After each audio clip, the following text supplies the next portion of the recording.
Aside the specs on gaming monitors, few things I personally enjoy are the high refresh rate, response time, and most importantly, color reproduction. This is the Dell S2721HGF. For short, I'll be calling it the S27, and it is a 27-inch curved budget gaming monitor. Coming from a flat display, I did not think I would enjoy this view until after a few days my eyes needed to adjust. The curve is the same distance from each point as compared to a curved ball.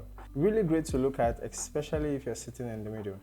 Except for the clamp on the stand, every other part of this monitor is plastic. Below the monitor all the way to the other part is the air vent. This allows the monitor to stay cool most of the time. The monitor from the back looks steady and really firm. We also have the Dell logo at the back. One thing I like about this is the fact that it is a toolless assembly. This was easy to put together. You clip here and you screw there and we are done. You can also adjust the height to your preference and also tilt it forward and backward. For I/O, that's input, we have two HDMI 1.4 ports and a display port as well.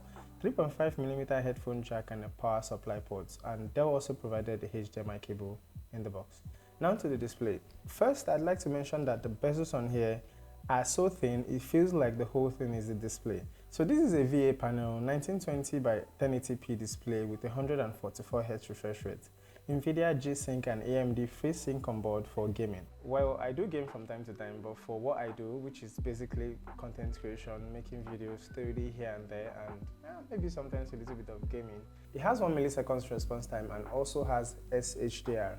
Now, it also has a feature called the dark stabilizer. What this allows you to do is see objects easily in dark scene. I would say this is a pretty decent monitor, and when you consider the price, it is definitely a steal. And the color reproduction, which is one thing that is really important to me while editing videos, color grading them, or color grading pictures, it is amazing compared to what I was used to. If you need to read up more on the color information on this monitor, I will drop a link in the description below.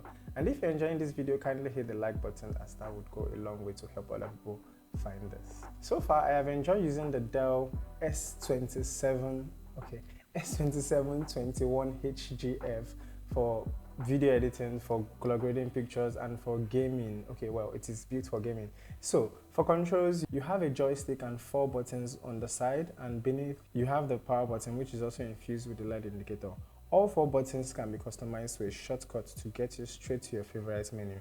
I'm not saying that this is the best budget gaming monitor, but so far from what I have seen, from the list of other monitors I've seen, this is like the best for me, because the color reproduction and the fact that it has a 144Hz refresh rate, and looking at where I was and the compatibility with the PC I'm currently using, I have enjoyed using it. And if I want to score this, I will score it an 8.5/10. It is not really perfect, but it's somewhere in between. Yeah, it's alright. So do you think that was too much or too small, or do you have another option, probably a better option? Kindly let us know in the comment section below. And if you have not liked this video yet, kindly do so. And if you're yet to subscribe, kindly do so as well. This is Tech Mayor. I will see you in the next one.